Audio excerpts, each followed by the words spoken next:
We turn now to our world lead, a death trap in eastern Aleppo, Syria. The United Nations says that 100,000 civilians are trapped in the ever-shrinking rebel-held enclave as regime forces are making their final push to wrest control of the embattled city with relentless bombardment and heavy shelling. Even for those who have managed to escape, their hardships are far from over. Tens of thousands of civilians, many children, many elderly, are now homeless. CNN senior international correspondent Fred Pleitgen has been in Aleppo for 8 days and has this report.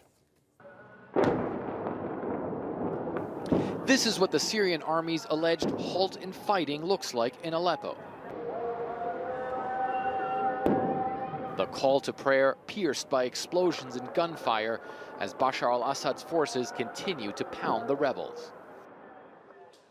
Aid groups like the Red Crescent working around the clock to try to provide help for the growing tide of displaced.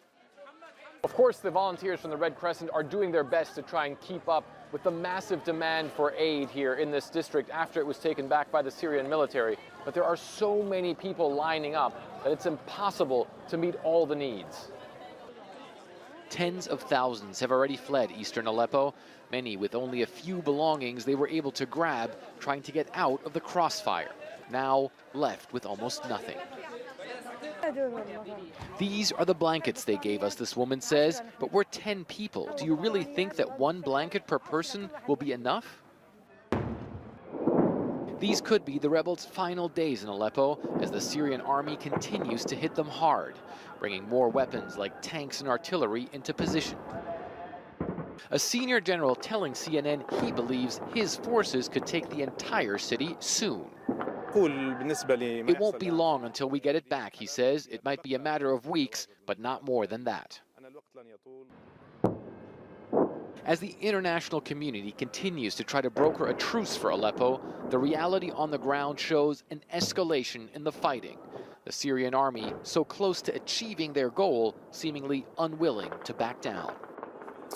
Joining us now by phone from Aleppo is Fred Pleitgen. Fred, thanks for joining us. Russia yesterday claimed that the Syrian military was halting all military actions. You're on the ground there. Is that true? No, I don't think that it was ever true, Jake, because we were actually on the ground when that announcement was made, and we were still hearing mortars going off right after that announcement was made.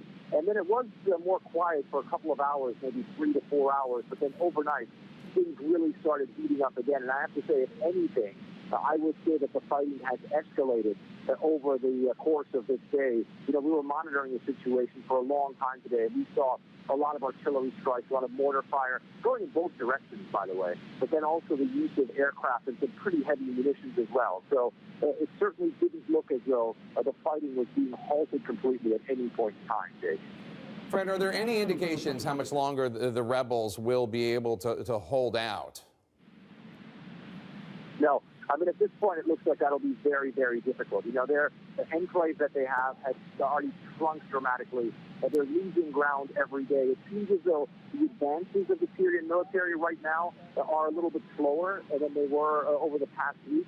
However, they are still making gains. And, you know, as that enclave gets smaller, they're also using more and more firepower to hit it. So it becomes really difficult for the rebels to hold out. And, of course, at the same time, you have this mass exodus that's taking place, all these people that are fleeing there as well. So at some point, it's hard to see how many civilians are actually going to be left in that enclave. So right now, the situation for the rebels certainly becoming more dire by the day, and I would even say by the hour. All right, Fred Pleitgen, thank you so much.